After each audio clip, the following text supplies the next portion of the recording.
No, I mean, I know that. Did you just propose? It's okay. No. Is that what just happened? He just proposed to you and you said yes? Oh, I did? Yo, what the fuck? Alright, what is up, you guys? I'm Braj with Mass Faces. Today I'm here with... It's Migs718. Pipe the fuck up, little bitch. Alright, Migs. So for the people who may not know exactly who you are, do you mind kind of letting them know exactly, like, who is Migs? Well, Migs718 is who you're going to be lit with no matter what. It's the music that's always gonna put you, if you're partying, if you're trying to work out, if you're trying to do whatever you're trying to do, I'm always gonna make sure to make you lit. You feel me? My music is hype, high energy. Been doing this for like 2 years, but I've just been putting out constant shit that's just been making waves. That's all I've been trying to do, put out visuals, just drop my Movado video. So I got a lot of new stuff coming up in the near future too. Yeah, no, that Movado video was absolutely fire. If you haven't checked it out, you definitely need to see it. But what would you say kind of like sets you apart, I guess, than the next lit artist? I feel like a really big difference for me is I know how to blend that old school lyricism, that real rap shit that, everybody says old heads fuck with more, and mix the new shit with it too.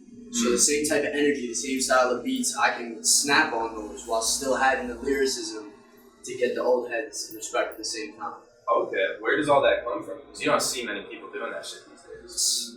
Listening to everything.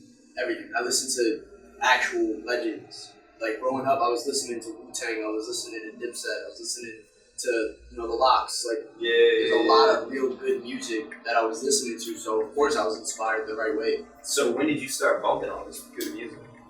In the womb. What? I've been bumping rap since I was in my mom's stomach, and that's a fact. Because music has been a big part of my life. Has been a big part of my pop's life, and my pop's always been around. So he always had music bumping, whether it was Slipknot one day, then the next day I'm listening to Busta Rhymes, the next day I'm listening to Big L and Tribe Called Quest. You know what I mean? It was all over the place. So it made it a lot more fun for me to listen to music. Yeah, so before this interview, we found out that basically how we got this interview set up, your manager hit me up, and we kind of just went from there. But do you mind actually kind of giving a little more info as far as who your father is?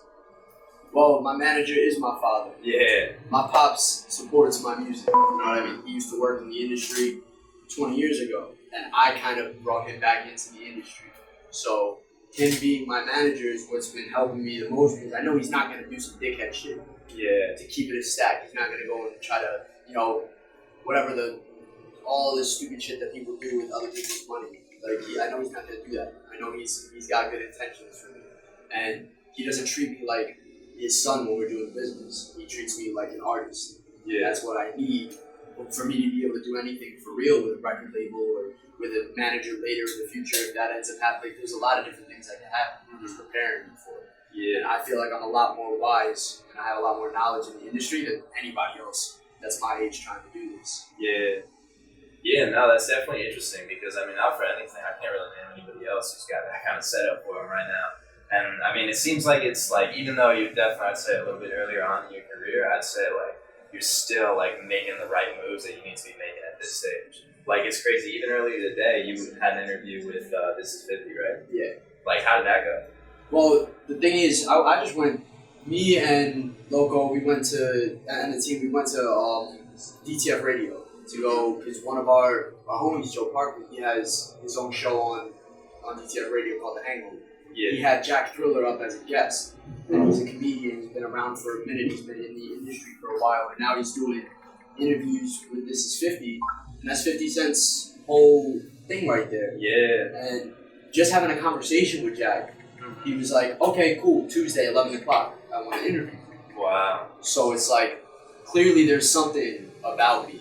There's something about the way that my team moves that is helping us just keep pushing in the right, direction. Mm-hmm. That's all it really can be right now. It's just we're busting ass to try to make sure we get to the top. I don't like the idea of staying stagnant. Yeah. It's not the wave. Jack Drill is hilarious. That dude is funny as hell.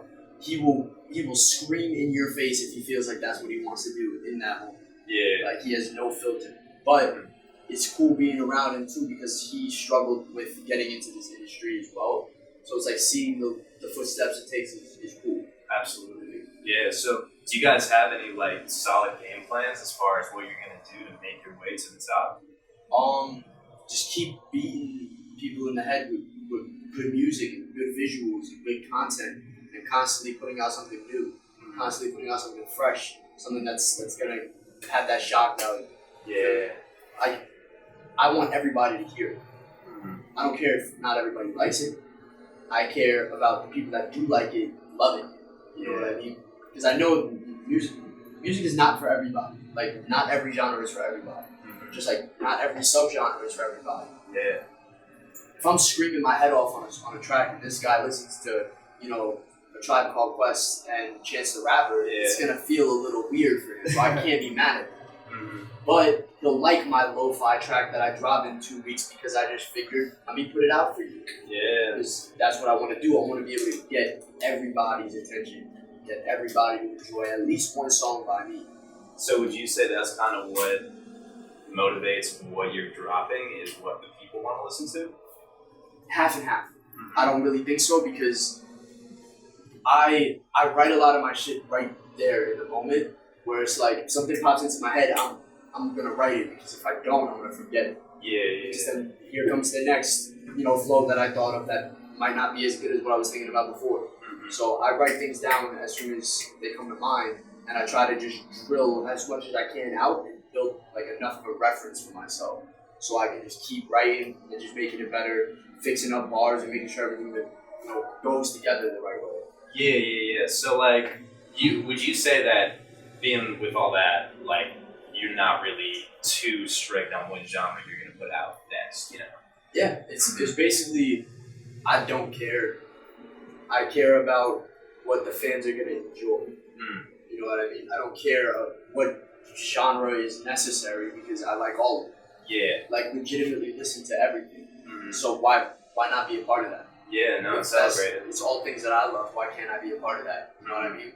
And it's stupid for people to think that, like, you can't.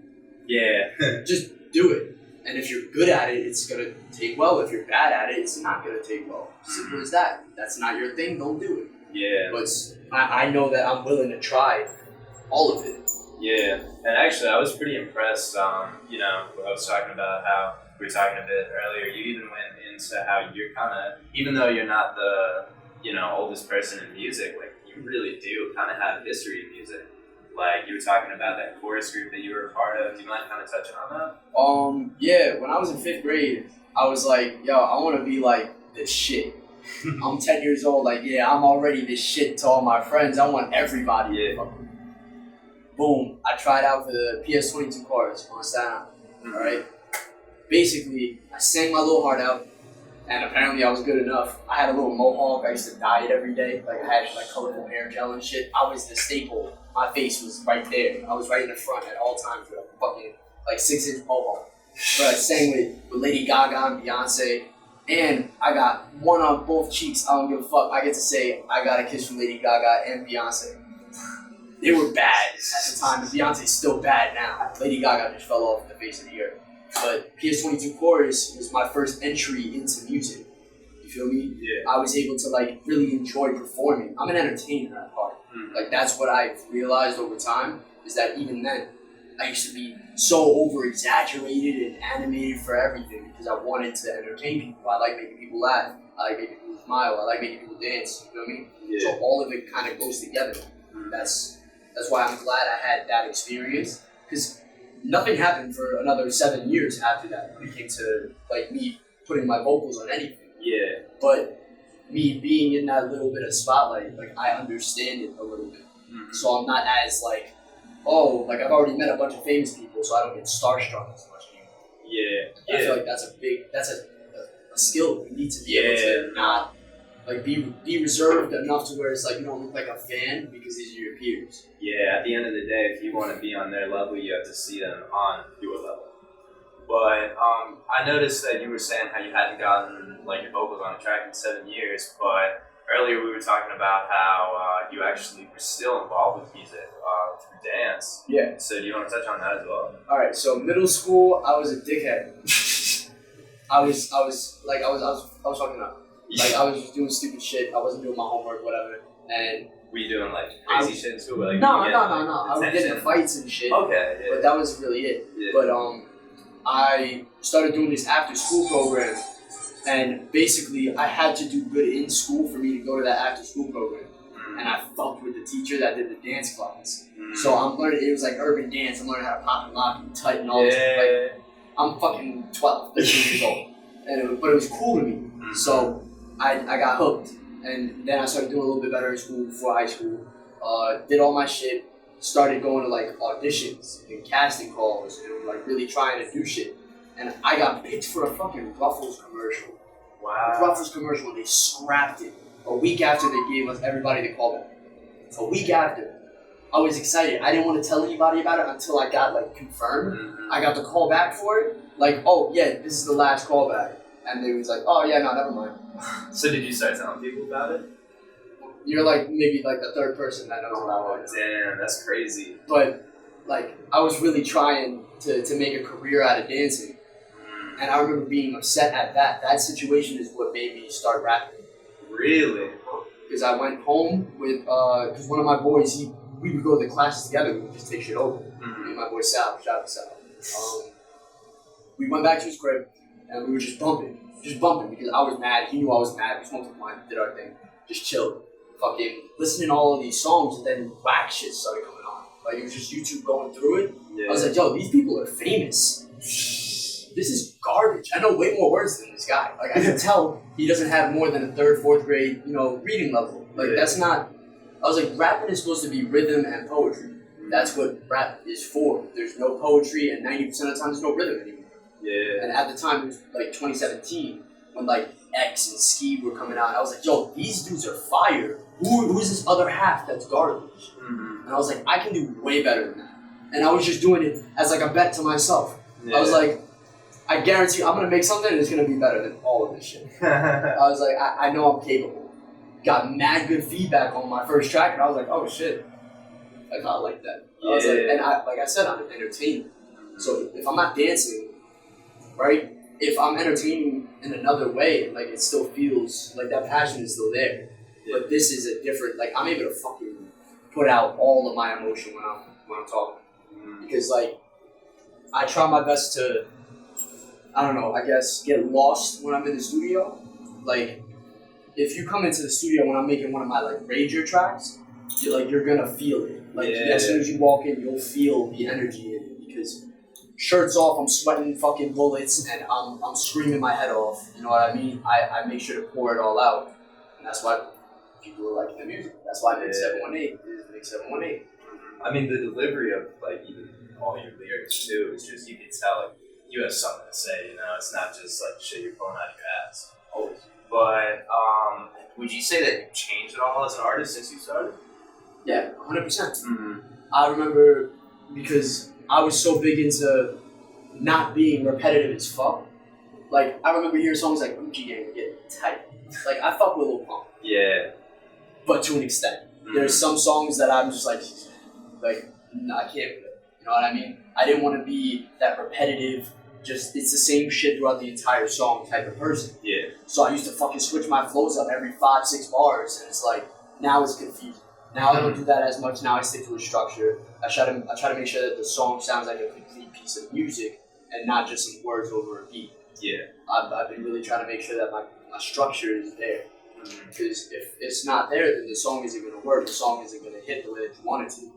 So now I got to pour out the emotion, but do it precisely. So I've gotten much better at controlling myself, controlling my vocals. I can go way long. I can do takes way quicker than I used to. It used to take me 10, 12 takes. Now it takes me 1 or 2. Oh wow, yeah. Like legit. For a demo, I can get 1 or 2 takes on each part. Like if I'm doing verse, it'll take me 2 takes max all. Yeah. Because I've been conditioning myself. This shit, you need practice. Absolutely. And it sounds like you've just been consistently in the studio. Well, as of lately, I've been going to the studio a lot. Yeah. But when I drop my EP, Fearless, that's on everything. Apple Music, Spotify, Tidal. If you got it, it's on there. Migs718, Fearless. Little plug. But basically, I just dropped my EP, right? And then we're working on getting out the Movado visual. So I wasn't worried about getting into the studio as much as we were focusing on promoting and trying to make sure that everybody sees what we've been working on as of now. Yeah. Now I've been in the studio like crazy and I got songs banked. Yeah. I got heaters. Mm-hmm. Like heaters. Like I'm doing promo for this track Blackout that's gonna be coming out real soon. Yeah. And that one feels a lot more real to me. You know what I mean? I've just been angry. You know what I mean? Just stupid things that you see in the industry, stupid people that you see trying to do scam shit, all that stuff is just not getting the respect that you deserve. And like, if you deserve the respect, you have a right to be mad.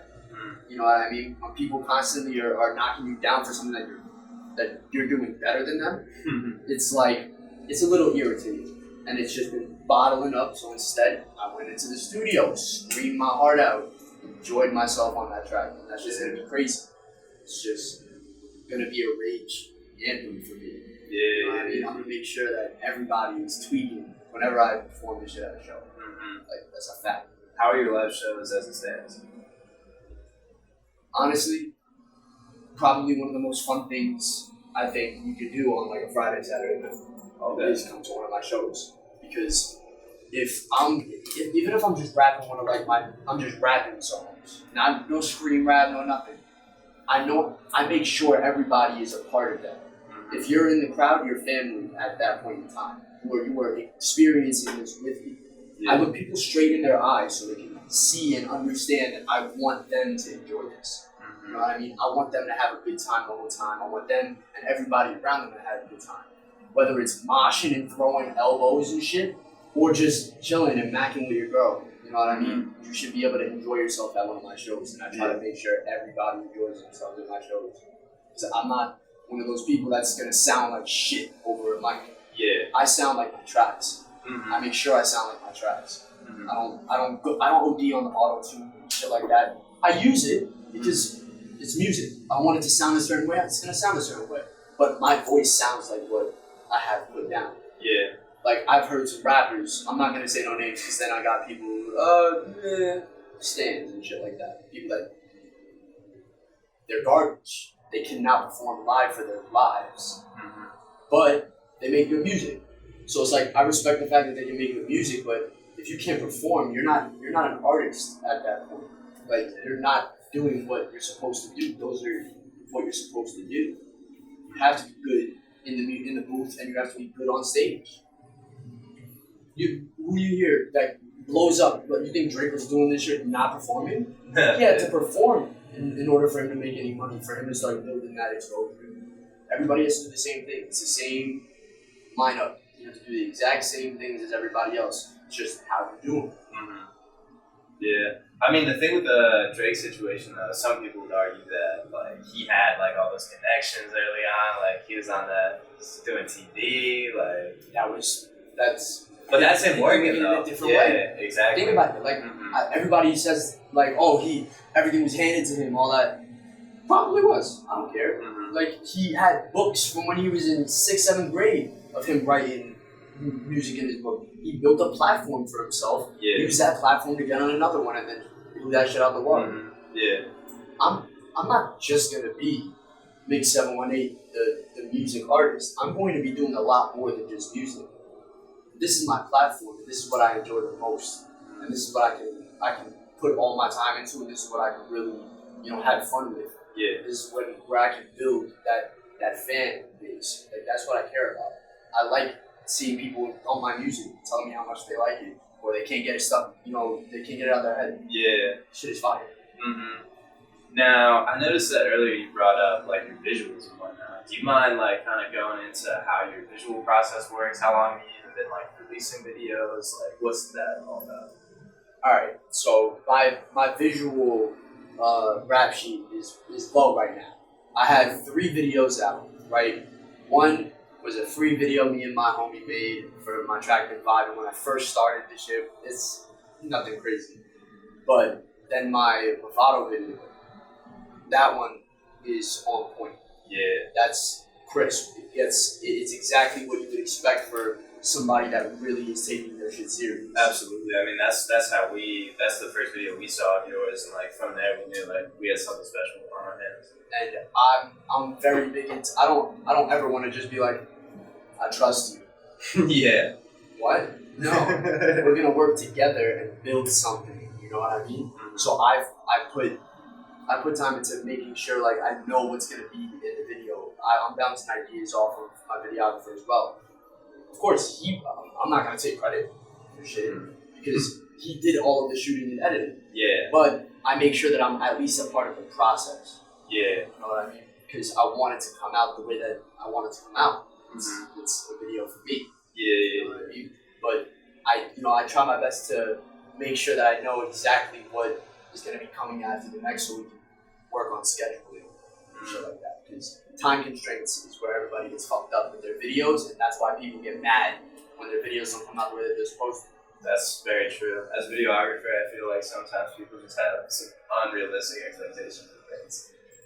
Yeah, let me get a full rendered video by tomorrow. Like, nah, bro, that's not how it works, and I understand that. Yeah, I've had so many people be like, yo, so this is going to be done in like, 4 days from now, right? And it's like, man, I mean, it could be if you don't like quality. Like, it's just really like, if you have a vision, like that's going to take time to really, if you want to articulate it correctly, you got to invest in it. But what would you say would be some of the other avenues that you'd be going for other than just like the music path? Because you were saying how that was like probably like the main thing that you're going for, but you want to really be exploring other things as well. Like, I want to act. I love fashion. I remember wearing Supreme and Babe in like 6th grade, and people not knowing any idea what the fuck it was. And now it's the coolest thing in the world. It's like I've been 2 steps ahead of the fashion shit since I was younger. When I didn't, it was just me doing sneaker buying and selling and shit like that, trading and all that shit. Yeah. Just so I could pick up Supreme pieces because I used to skate and I enjoyed that culture. Do you skate anymore? Yeah, I mean, once in a while. I'm trying to get back into it, but keeping it stacked, I break my fucking ankle on some dumb shit. I can't really jump around and perform the way that I want to perform. Yeah, I love skating, but like I'm so afraid that I'm gonna fuck that shit up. Like that's why I chilled out with it too, big time. But yeah, like when it came to me wearing like clothes that made me feel good, it's always been the exact same sensation when I put on like a fire outfit. Yeah. I want to build those outfits. It's cool to say, oh yeah, I got on Gucci, I got on Prada, I got Tommy, like I love Tommy Hilfiger, but I want to make my own clothes. Yeah. I want to drip myself out. I'm styling myself before I even put the materials together. So it's all me. So I'm one piece altogether. I'm an art piece as a person. Yeah. So that's all I'm trying to. I just want to be a staple in history when it comes to this shit. In everything, directing, acting, dancing, fashion, all of that. Yeah, no, that's cool. That's cool that you have so many things that you're striving for. Do you think that you'll be able to actually like conquer all that as well as the music, or do you think like you might have to make some sacrifices? I believe I can do all of it, honestly, because I know how to. I've paid attention. I look at the rappers and the artists that go into acting, right? I look at the rappers and the artists that go into fashion. I look at the fashion designers that go into music. You know what I mean? I try to pay attention and see how that goes, see the way that they changed up in their promotion styles and stuff like that. Yeah. Like Kenny Beats. Kenny Beats was loud. Yeah, Kenny Beats is doing a lot. Kenny Beats he was one of 2 people in an EDM group called Loud Pack. Kenny Beats is now making Rico Nasty's entire album, Doing everybody. and Freddie Gibbs and Denzel. Like completely different things. He used one platform to get him to a completely different side. And it's like he took a route that he thought was best suited for him. Yeah. I feel like I'm best suited for all of those things. I want to put my hands in everything. Yeah, that's what's up. So, do you have anything coming up, like in the near future, that you're gonna be dropping? You're gonna be playing shows, like what's coming up? Right now, I want to focus on getting visuals and singles out. Yeah. Like I said, Blackout's coming out very soon. I got a track called YZ coming out very soon. That's gonna make a lot of people mad, and I'm totally cool with that. Totally fine with it. The shoe fits, wear it. Can't wait till y'all hear that. And then I got the song called Dot, which is it's funny. It's funny because the name of the song doesn't really matter with the song. Yeah. but it's just a whole big surprise. No one's gonna expect that type of track out of me. So that's why I want to put that out too. But I want to get visuals done. I want to start building my YouTube because my IG is where it's at. Yeah. And I want to start getting more. I want to start spreading my fan base to where it's on multiple platforms. Yeah. Spotify is killing it. Spotify is up there. Apple Music is up there. Instagram is up there. But I got to get my Twitter up. Got to get my YouTube up. And my Facebook has been killing right now too. Yeah. It's like people got to understand you got to market on all of these shits. Nah, really. My manager tells me that all the time. It makes me blue in the face. I'm just because I have to do that. That's advice for anybody else that's doing this shit too. Get on everything. Get on everything, and then maybe you can get there. You know, all that fun shit. So I guess, do you have any other advice that you'd be kind of letting anybody know who's trying to make it in this industry? Don't give a fuck about anybody else's opinion if it's not gonna help you succeed in any way, shape, or form. If they can't benefit you, don't take their advice. If you can't benefit them, don't give them advice. Use your knowledge wisely. That's really all I can say. And if you have knowledge that somebody else doesn't have, it's cool to put a hand out for somebody once in a while. Don't be afraid to share resources. There's enough food on the table for everybody. Yeah, facts. And I guess, is there anything you kind of want to leave everybody off with? It's Migs718.